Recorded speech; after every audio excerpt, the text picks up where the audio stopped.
Here we are yet again on episode 16 of the Earn More Money Challenge. Always excited to be here, and I welcome you today to today's episode. Remember, we only have 5 more days to close this challenge, and our hashtags for this challenge is my money is not growing, it's causing me pain. I hope by now you're clear on how this pain presents itself to you. You know, this pain is real. We often ignore it. We often want to show a different face. Yeah, the face that we show the world. But deep down, the pain is real. If your money is not growing at some level, it's causing you pain. I multiply my earnings this year. So I hope these two hashtags, you carry them with you as you start your day and you pay more attention on what you are doing that is either making you leave money on the table or it's getting you to your desired big, hairy, audacious goal for 2022. 31st December 2022 midnight, we'll be assessing that number and we see, was I doing what I was supposed to do?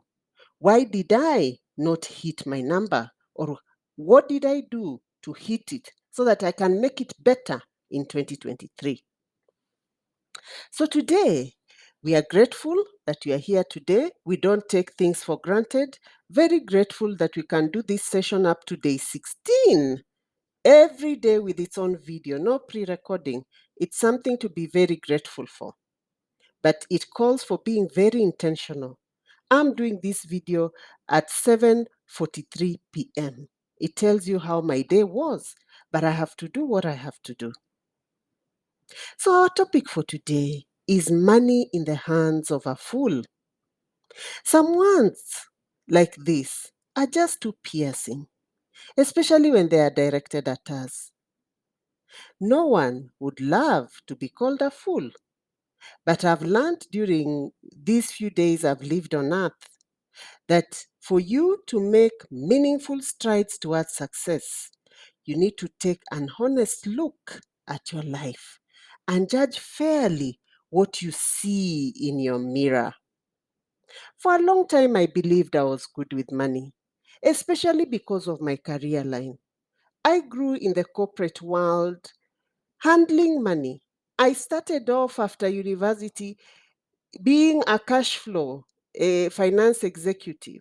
And I rose in that line into treasury, into financial controller, and something got in my head that I'm good with money.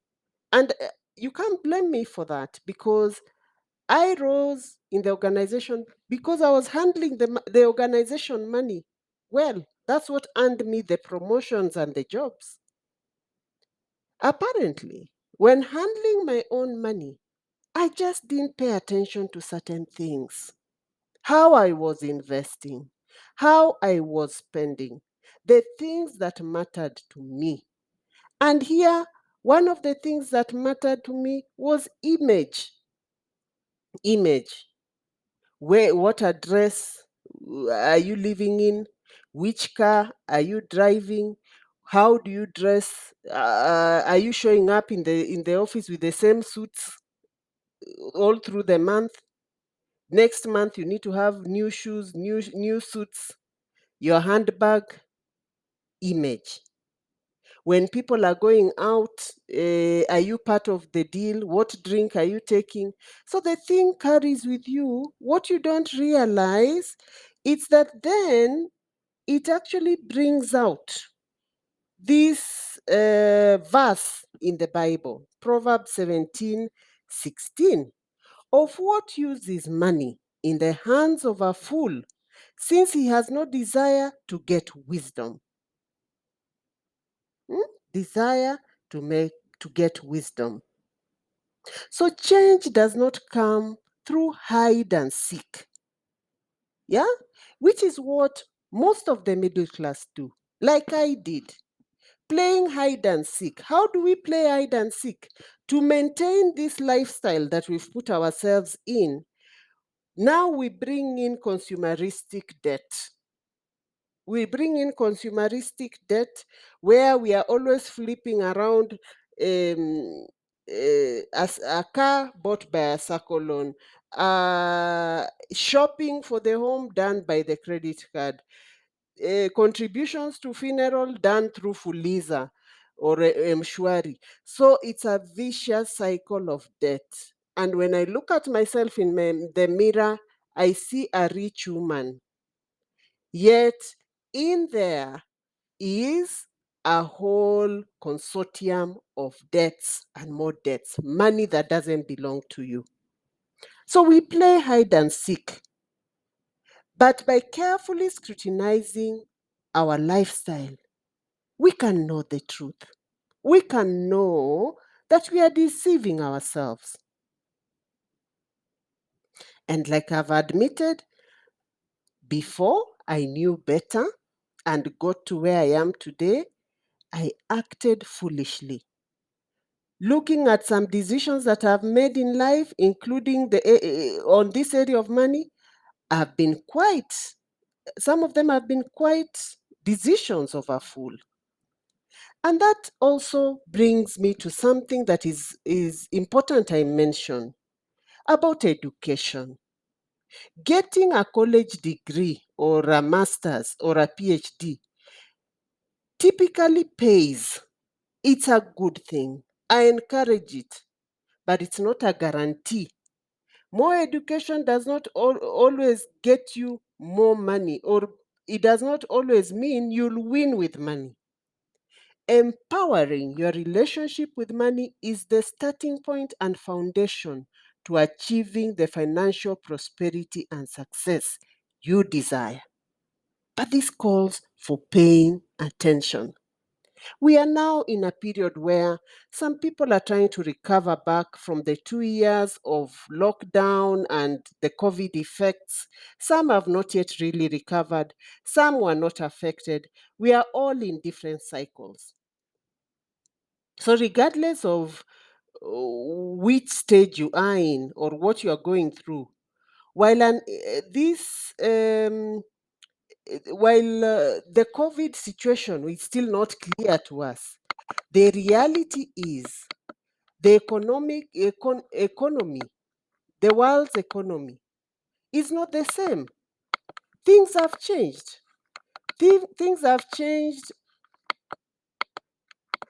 Things have changed economically.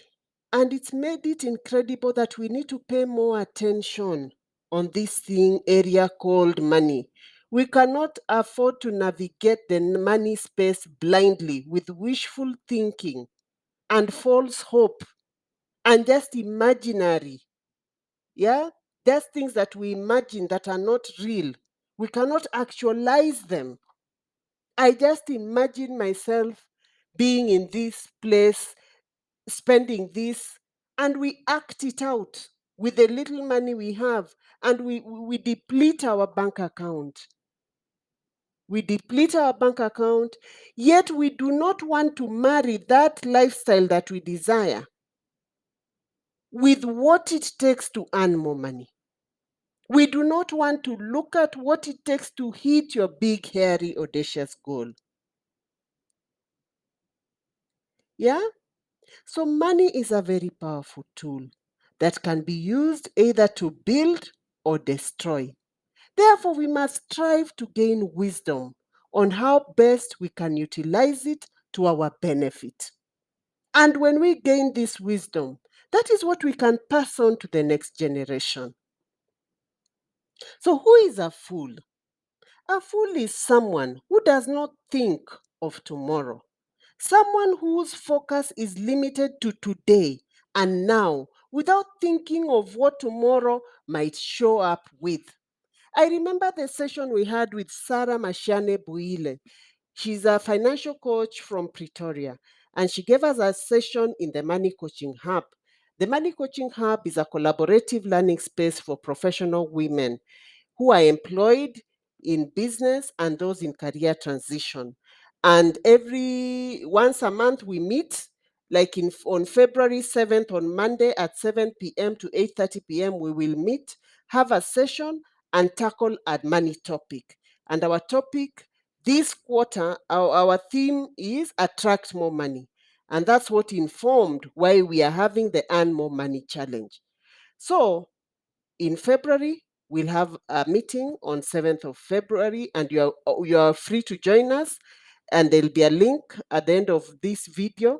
When you click to get your self-evaluation workbook, equally on that same link, you can click to join the Money Coaching Hub so that you are in a forum where you're growing and you're paying attention on your money matters. So back to why I was talking about, I brought in the name of Sarah Mashane Buile. Sarah told us that we can't be these people who want to always appear in a new outfit in a funeral, want to always be the one who is the best, showing up for the eyes to see. The reality is, these eyes that see, they don't pay your bills. They don't know what dent has been caused by that look. And in fact, they don't even care. They care about their families. They care about the things that matter to them, things that interest them. Your dressing is fleeting. They'll see it, they'll praise it. When they live there, they'll forget about it. So you need to come back to reality. Yeah? A fool is someone who does not think about tomorrow, someone whose focus is limited to today and now without thinking of what tomorrow might show up with. It's not how much money you make. Most of the people who are having trouble with money make a lot of it, but it flips through their hands. They don't even know where it went. It's not how much money you make, it's about how much money you keep and use it to create value. Money needs to grow. Money needs to grow. If money is not growing, it causes pain. Money needs to grow because when it grows, it creates value. When it grows, it allows humanity to get into the value chain. It allows us to be purposeful. It allows us to contribute to the society. It allows us to be a solution to a problem. It needs to grow. So when you are here just spending money, not using it to create value, and just focusing, hell-bent focused on what will people say, how do I look, this and just the outward image at the expense of your family security, at the expense of your children's education, at the expense of your own future, of your health, of what use is money in the hands of a fool, since he has no desire to get wisdom. We need to be wise. While traditional school system educates us on how to get a job, it does not show us how to save and make money work for us. So we default on spending. So we don't know how to make money work for us. When I talk of a big, hairy, or audacious goal, many people feel lost. Maybe that's why you need to get to the Money Coaching Hub. That's why you need to sign up for a program with Profit Acumen, so that you change your outlook and you shift your mind on how you are approaching this thing called money. It's so that it stops causing you pain. So the cash flow pattern of a poor or middle class person is to spend all of their income on the expenses and liabilities. You spend all. I've had enough of people who are employed, who are in good jobs. By the 5th of the month, what we call paycheck to Monday, paid on Friday, Monday, the account is only remaining with maybe bus fare. And sometimes it's even nil because now bus fare or the fuel of the car, we are using credit card. That is not as a good lifestyle for you. The years are going. Time is not waiting for you to be wise. We need to start now. And what happens? There is a direct correlation with your spending habits and your you not generating more. There's a direct correlation with high spending, low income generation, low earning more money. Because for you to earn more money, it needs character. If you're doing it the right way, because you're giving value, giving value needs character. You need to be committed. You need to persevere. You need to be patient. You need to you have consistent self-discipline. You need to take a decision. You need to have that desire. You need to follow through. So there is a lot that is demanded of you, even for you to hold these high ranks in the office. There's some things that are demanded of you. So to grow your income, you can't just be spending. So the cash flow pattern of, of a poor and middle class is spending. Most poor and middle class believe that more money will solve their problems. And apparently, it's clear by now to me and to many that more money will actually highlight your money problems. It will highlight your sabotaging money patterns. It doesn't make a difference. This is why people who often get lottery winnings soon return to the same financial difficulty they were in before the windfall of cash flow. And it's the same thing. We may think of it of people who win lottery. It's the same thing with an employee who has got a bonus in December. By January, there is nothing. It's the same thing with an employee who has got a promotion with a double salary increment. When you look at their bank account, there is nothing. Because what do the middle class do? The middle class specialize in tying up their money. Tying up their money in spending and in liabilities. Consistent spending and liabilities. So when I rise up, I equally spend more to fit into this new position. I move where I stay, I move my address, I buy a new car. I want to show that actually, the way I look, I'm actually the director. Yeah? So at the end of the day, it's in out. In out. So you are spending more effort and more of your skill in the office with this new role with no effect on your money position. The thing is, there's an opportunity cost. There's an opportunity cost to this act of always tying your money in the wrong things. When advantageous opportunities come by where you can actually build on your assets, you have no money, or you have to get expensive money through borrowing. So I've seen, and I'm sure you have also seen, I've also met many old people, gray haired men and women, who sometimes are pushing wheelbarrow, begging for alms on the streets, and to your amazement, you discover that most of these people were well to do. But because of the choices and decisions they made, they are where they are now. Very few will tell you that their life was that of struggle through and through. Yeah? So you find that they had those opportunities. And here I'm not implying that every old and man and woman who you see on the street begging or doing jobs that are otherwise meant for the poor were all rich and didn't spend their money properly. No, some. Yeah, some. And it's just that they cannot admit and tell you. So they are our forebearers. We have to respect them. And we have to respect them.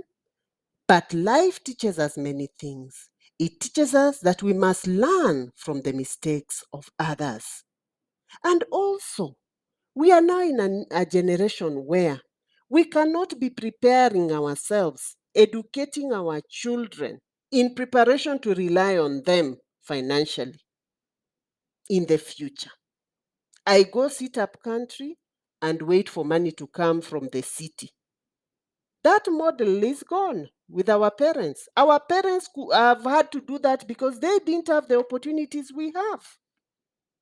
A fool is someone who see who sees his friend fall into a ditch but still goes headlong like a horse going for a battle and falls into the same ditch. It is always painful to see someone misusing hard earned money, money which somebody else sweated for, only to be misused. Yeah? Someone else every day is sweating to earn that which you are misusing. So it doesn't matter whether you earned your money through employment, active income, or you inherited. Money is a powerful tool, but it needs to be used well.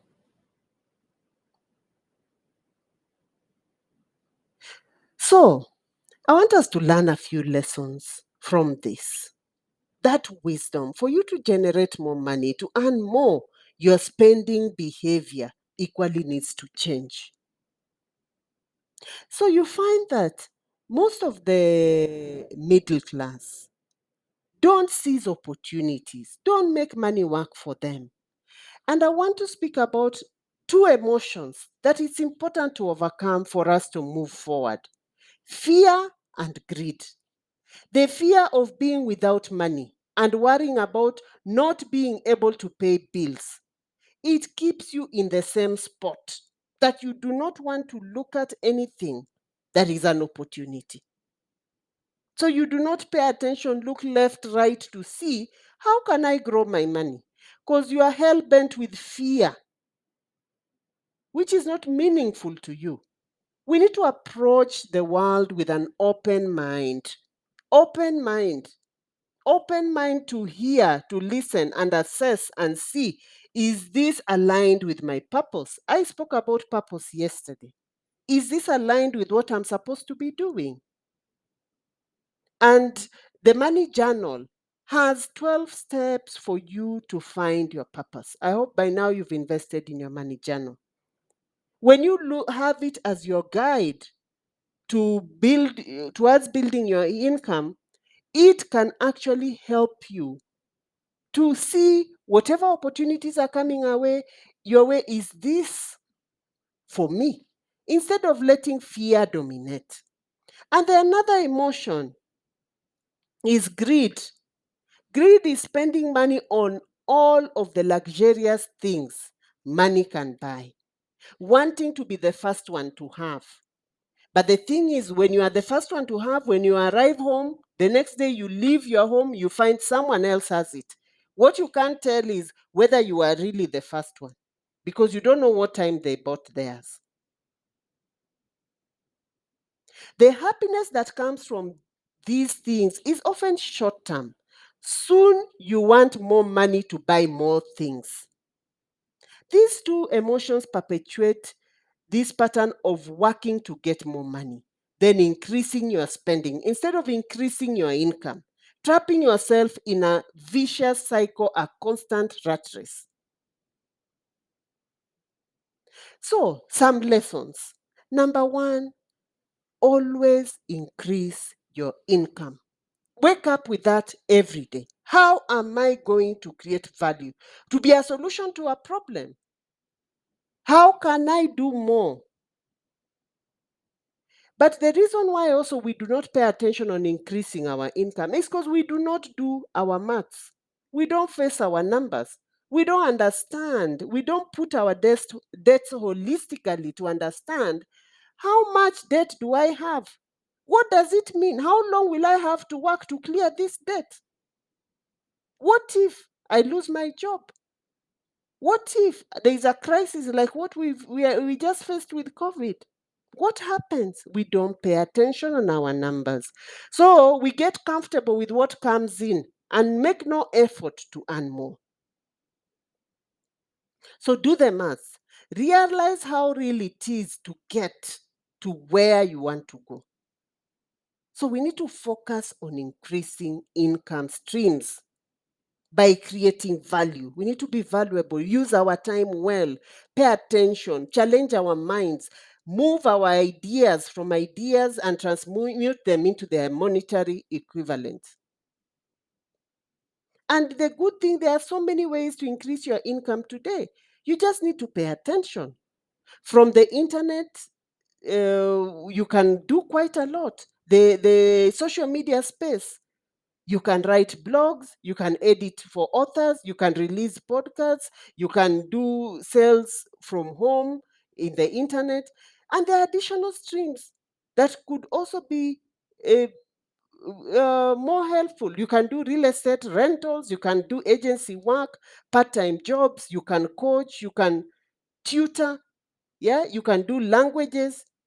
You don't need to just sit there and say there's no money. You don't need to make money. You need to connect with the people who are equally doing what you're looking for. When you connect with the right people, you somehow find opportunities. So you don't need to just think of how can I make money. Look for opportunities. Then stay broke. No matter how much you increase your income, stay broke. I have a policy to never leave my money sitting around. Once I start increasing income, I immediately move that surplus into how it can begin working for me. It's a policy I would encourage you to pick up. I pay myself first, and I make my pay myself first work for me.